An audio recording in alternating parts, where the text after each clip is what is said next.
Épître 25, 1723, à Monsieur de Gervasy, médecin.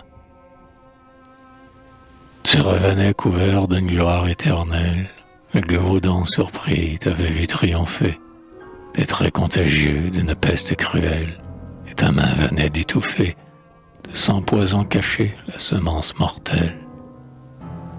Dans maison, cependant, je voyais mes beaux jours, vers leur dernier moment précipiter leur cours. Déjà près de mon lit, la mort inexorable avait levé sur moi sa fourre épouvantable. Le vieux nocher des morts à sa voix accourut. C'en était fait. Sa main tranchait ma destinée. Mais tu lui dis, arrête. La mort, étonnée, reconnut son vainqueur, frémit et disparut. Hélas, si, comme moi, l'aimable Genonville avait de ta présence eu le secours utile, il vivrait, et sa vie eût rempli nos souhaits. De son cher entretien, je goûterai les charmes. Mes jours que je te dois renaîtraient sans alarme, et mes yeux, qui sans toi se fermaient pour jamais, ne se rouvriraient point pour répandre des larmes. C'est toi, du moins.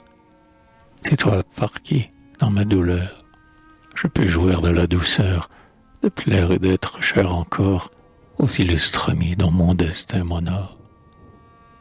Je reverrai maison, dont les soins bienfaisants viennent d'adoucir ma souffrance.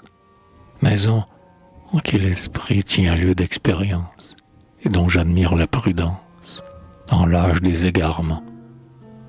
Je me flatte en secret que je pourrais peut-être charmer encore Sully qui m'a trop oublié. Marianne, à ses yeux, ira bientôt paraître.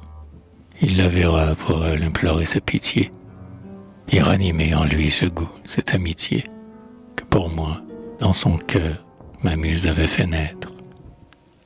Beau jardin de Villars, ombrage toujours frais, c'est sous vos feuillages épais que je retrouverai ce héros plein de gloire qui nous a ramené la paix sur les ailes de la victoire.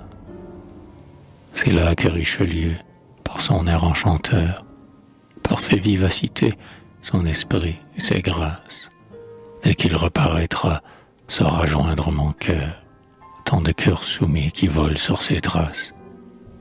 Et toi, cher Bolingbroke, héros qui d'Apollon a reçu plus d'une couronne, qui réunit en ta personne l'éloquence de Cicéron, l'intrépidité de Caton, l'esprit de Mécénat, l'agrément de Pétrone. Enfin donc je respire, et respire pour toi. Je pourrais désormais te parler et t'entendre.